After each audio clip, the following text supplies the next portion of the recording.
Assalamualaikum warahmatullahi wabarakatuh.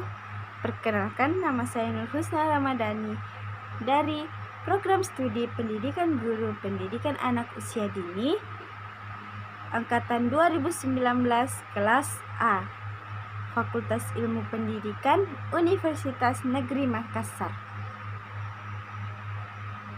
Hai teman-teman, apa kabarnya hari ini?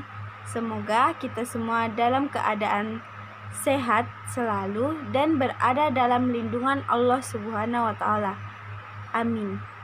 Hari ini saya akan membahas tentang manusia dan genetika. Apa saja sih pembahasan dari manusia dan genetika? Yang pertama yaitu perkembangan ilmu genetika, kedua pengertian gen, ketiga memahami apa yang dimaksud dengan DNA dan RNA, yang keempat memahami apa yang dimaksud dengan kromosom, yang kelima yaitu pewarisan sifat atau hereditas.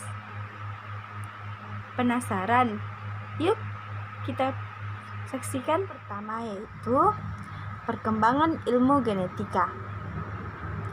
Genetika adalah cabang biologi yang mempelajari pewarisan sifat pada setiap organisme maupun suborganisme, seperti virus dan prion. Secara singkat, dapat juga dikatakan bahwa genetika adalah ilmu tentang gen dan segala aspeknya. Meskipun orang biasanya menetapkan genetika dimulai dengan ditemukannya kembali naskah artikel yang ditulis oleh George Mendel tahun 1822 sampai 1884 pada tahun 1900. Sebenarnya, genetika sebagai ilmu tentang pewarisan atau biasa disebut dengan istilah hereditas, sejatinya ilmu ini sudah dikenal sejak masa prasejarah, seperti domestika dan pengembangan berbagai ras ternak serta kultivar tanaman. Teori populer mengenai pewarisan yang dianut pada masa itu adalah teori pewarisan campur. Seorang mewariskan campuran rata dari sifat-sifat yang dibawa tetuanya, terutama dari pejantan, karena membawa sperma. Hasil penelitian ini, Mendel menunjukkan bahwa teori ini tidak berlaku karena sifat-sifat dibawa dalam kombinasi yang dibawa alel-alel khas, bukannya campuran. Pendapat terkait lainnya adalah teori Lamarck. Sifat yang diperoleh tetua dalam hidupnya diwariskan pada anaknya. Teori ini juga patah dengan penjelasan Mendel bahwa sifat yang dibawa oleh gen tidak dipengaruhi pengalaman individu yang diwariskan sifat itu. Pada masa genetika di era pra-Mendel, saat itu orang belum mengenal gen ataupun kromosom. Meskipun DNA sudah diekstraksi, namun pada abad ke-19 belum diketahui fungsinya. Saat itu, orang masih beranggapan bahwa sifat diwariskan lewat sperma. Pembahasan yang kedua yaitu pengertian gen. Gen merupakan substansi pembawa materi genetik yang diwariskan dari induk kepada keturunannya. Materi genetik tersebut meliputi DNA dan RNA. DNA dan RNA memiliki jumlah banyak. Berbagai jenis DNA bergabung untuk membentuk gen. Kemudian gen-gen tersebut bergabung untuk membentuk kromosom. Gen berfungsi untuk membawa informasi genetik dari setiap individu dan keturunannya. Jadi, informasi genetiknya itu disalurkan ke keturunan masing-masing individu. Sebagai contohnya, rambut ibu yang berwarna hitam diwariskan kepada anaknya.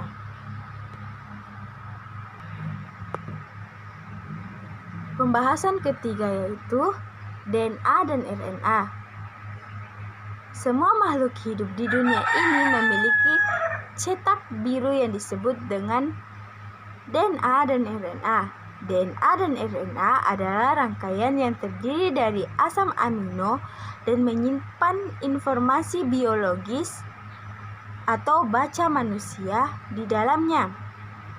DNA dan RNA tersusun dari mikromolekul yang sederhana, di mana hal inilah yang sangat penting bagi pewaris sifat manusia dan juga proses metabolisme tubuh manusia. Apa sih yang dimaksud dengan DNA dan RNA? DNA adalah asam deoksiribosa nukleat yang merupakan asam yang ada di semua makhluk hidup. DNA ini menjadi semacam kode genetik yang nantinya akan menentukan bagaimana bentuk dari organisme tersebut. DNA memiliki kode untuk membuat RNA. DNA ini terdiri dari gula 5 karbon, purin yang terdiri dari adenin dan guanin, pirimidin yang terdiri dari sitosin dan timin, dan juga gugus fosfat. Selain terdiri dari hal-hal tersebut, DNA berbentuk seperti rantai ganda yang disebut dengan double helix. Bentuk helix ganda atau double helix ini terbentuk dari biopolimer yang berpilin satu sama lain. Dua unting DNA ini dikenal dengan nama polinukleotida karena ia terdiri dari banyak nukleotida. Yang kedua, pengertian RNA. RNA adalah asam ribonukleat, merupakan rantai nukleotida yang dimiliki semua makhluk hidup seperti DNA. Hanya saja tidak seperti DNA yang bisa membentuk double helix dari biopolimer yang ia miliki. RNA tidak bisa membentuk rantai ganda semacam itu. RNA hanya terdiri dari satu pita saja.